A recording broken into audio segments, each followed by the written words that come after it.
Election night coverage. We're going 360 on some of those statewide ballot issues. There were 11 of them, so quite a few ballot issues for voters to decide on them.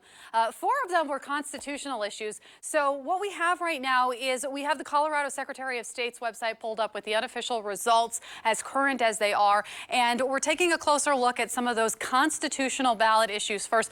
Bear with me. I'm going to use my computer to scroll through some of them. First one we're going to take a look at is Amendment B. That was the repeal of the Gallagher Amendment. That Gallagher Amendment splits property taxes and the burden that commercial versus residential pays. And essentially what it does is it splits it 55 to 45, meaning residential homeowners, things like that, pay less than commercial. So the question on the ballot was whether it's time to repeal that and to maybe ease some of that tax burden. Right now, it's a 29% assessment rate for commercial and oil and gas development, things like that. So right now, residential's rate is at 7.15%. That would drop to 5.88%. The arguments for that ballot initiative is that it was going to help businesses and kind of help schools and fire districts, libraries, hospitals, you name it. The arguments against it is that it's going to hurt homeowners because as we see Colorado's home values increase, that could really result in homeowners paying more. So what you see with the unofficial results that have come out right now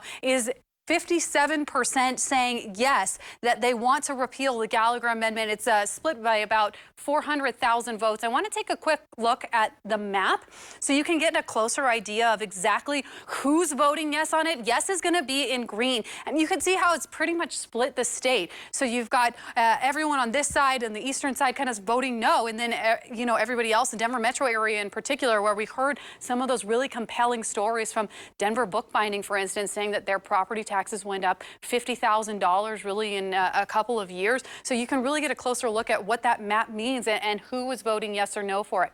Now let's move on to Amendment C. This is an interesting one.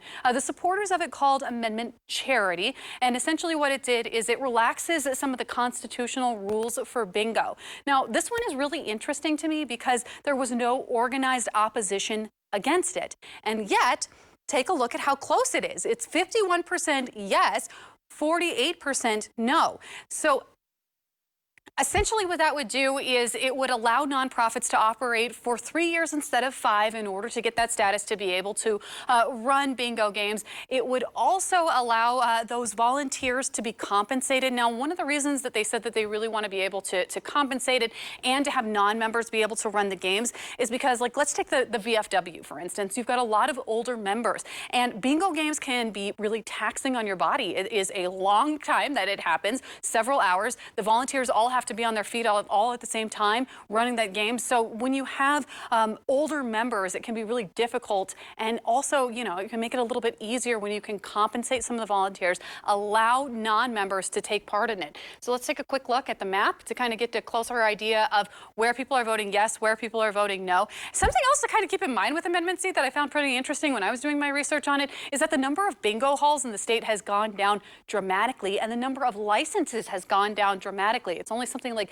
900 nonprofits are allowed to run a bingo game at this moment. So you can see Denver metro area obviously voted yes, the whole center of the state, and then you have more of the rural areas, Colorado Springs, Pueblo, Trinidad down here, all voting no. So that one's definitely one that we're going to keep a close eye on. I want to